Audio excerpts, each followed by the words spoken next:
विज्ञापन संदेश प्रस्तुतिकरण के साधन अथवा तरीके बीकॉम पार्ट 3 पेपर 2 के लिए आज हम विचार करेंगे कि विज्ञापन संदेश का प्रस्तुतिकरण किन तरीकों से हो सकता है या किया जा सकता है। इसके लिए निम्नलिखित तरीकों का उपयोग किया जा सकता है। हम विज्ञापन संदेश को तथ्यात्मक सूचना के रूप में प्रस्तुत कर सकते हैं। उसमें विज्ञापन संदेश के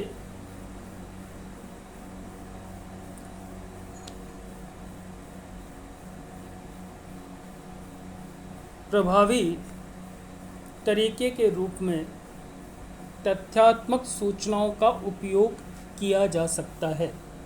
इस विधि में उत्पाद के लाभ, गुण, विशेषताएं, रंग, रूप, मूल्य, वजन, उत्पाद की संरक्षण अवधि, यह सारी विशेषताओं और गुणों आदि को हम सम्मिलित कर सकते हैं और उन्हें प्रकट करके संदेश को प्रभावी बना सकते हैं।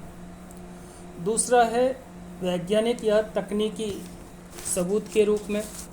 विज्ञापन संदेश को प्रस्तुत करने के लिए वैज्ञानिक अथवा तकनीकी सबूतों या प्रमाणों का उपयोग किया जा सकता है।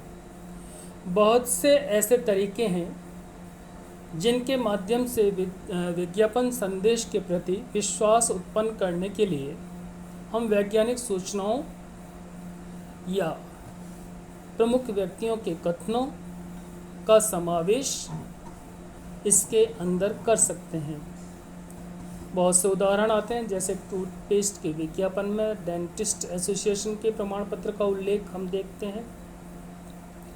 तो ऐसी अनेक चीज़ें हो सकती हैं जिससे विश्वास उत्पन्न हो।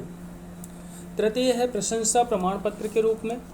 विज्ञापन संदेश के प्रस्तुतिकरण हेतु प्रशंसा प्रमाण पत्रों का उपयोग किया जा सकता है।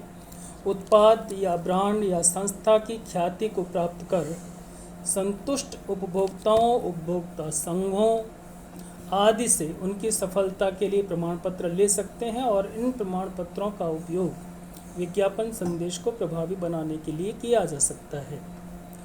चतुर्थ है क्रियात्मक प्रदर्शन। उत्पाद या उत्पाद ब्रांड के गुणों, विशेषताओं, उपयोगिताओं को प्रदर्शित करने के लिए उत्पाद का क्रियात्मक प्रदर्शन करके दिखाया जाता है। ऐसा प्रदर्शन टीवी, फिल्म आदि के माध्यम से प्रसारित किए जाने वाले विज्ञापनों में करना संभव होता है। निश्चित तौर से क्रियात्मक प्रदर्शन से उत्पाद के वास्तविक उपयोग या उत्पाद की उपयोग प्रक्रिया को विज्ञापन संदेश में सम्मिलित करते हैं। ऐसे संदेश के कारण उपभोक्ताओं में उत्पाद के प्रति विश्वास जागृत होता है। तुलनात्मक तथ्य के रूप में कभी कभी कई विज्ञापनों में से दो या अधिक प्रतिस्पर्धी उत्पादों या ब्रांड के गुणों, विशेषताओं, उपयोगिताओं, ख्याति आदि को तुलनात्मक रूप से प्रस्तुत किया जाता है और इसका उद्देश्य होता है विज्ञापन संदेश को या उस विशेष ब्रांड को श्रेष्ठ सिद्ध करना और ब्रांड की प्रतिस्पर्धी स्थिति को सुदृढ़ बनाना। समस्याओं के समाधान के रूप में,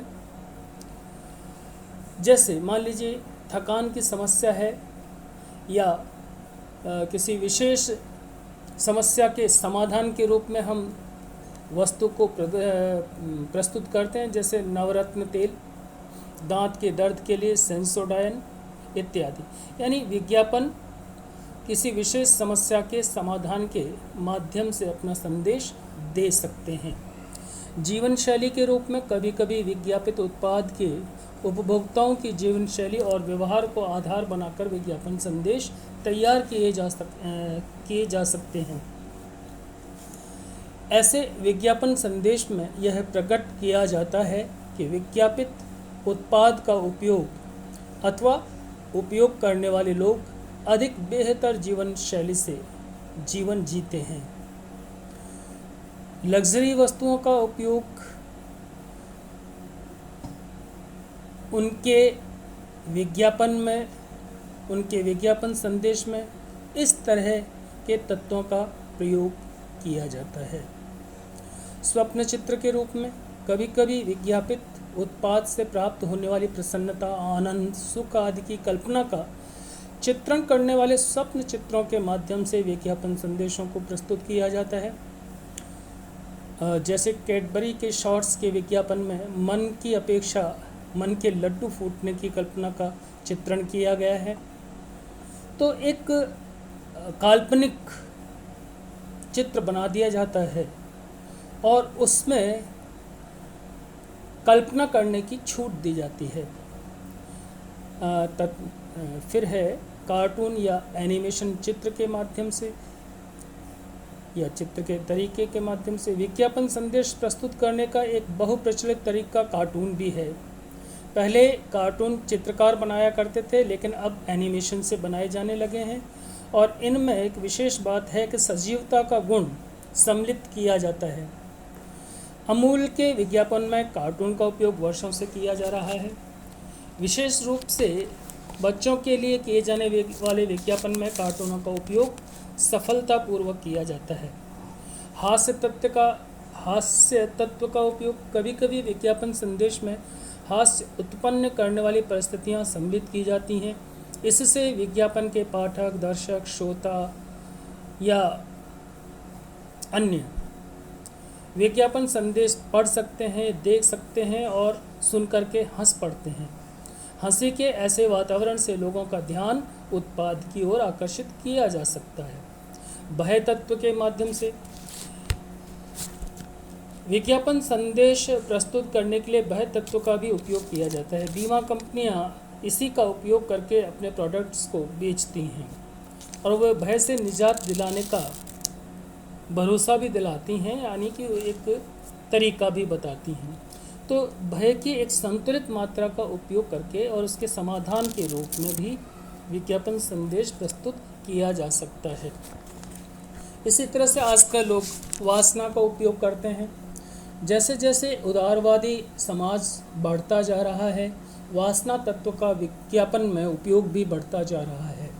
बहुत से ऐसी वस्तुएं हैं जैसे वस्त्र हैं, सौंदर्य प्रसाधन हैं और बहुत सी चीज़ें जिनमें वासना तत्व को उत्तेजित करके उपभोक्ता को वस्तु क्रय करने के लिए प्रेरित किया जाता है। इसी तरह से अंतिम साधन के रूप में हम देखते हैं संयोजित साधन। जब विज्ञापन संदेश प्रस्तुत करने के लिए उपर्युक्त किन्हीं दो या दो से अधिक तरीकों का सम्मिलित रूप से प्रयोग किया जाता है तो हम उसे संयोजित तरीका कहते हैं। और आजकल केवल एक ही तरीके या साधन को प्रयुक्त नहीं किया जाता, एक से अधिक तरीकों का सम्मिलित रूप से प्रयोग किया जाता है। पहले हमने देखा कि चेरी की बूट पॉलिश के विज्ञापन में चार्ली चैपलिन के कार्टून के हास्य कला के साथ साथ कला का उपयोग कर विज्ञापन संदेश प्रसारित किया गया था। तो एक से अधिक तरीकों का हम प्रयोग कर सकते थे। ये है विज्ञापन संदेश प्रस्तुतिकरण के साधन अथवा तरीके।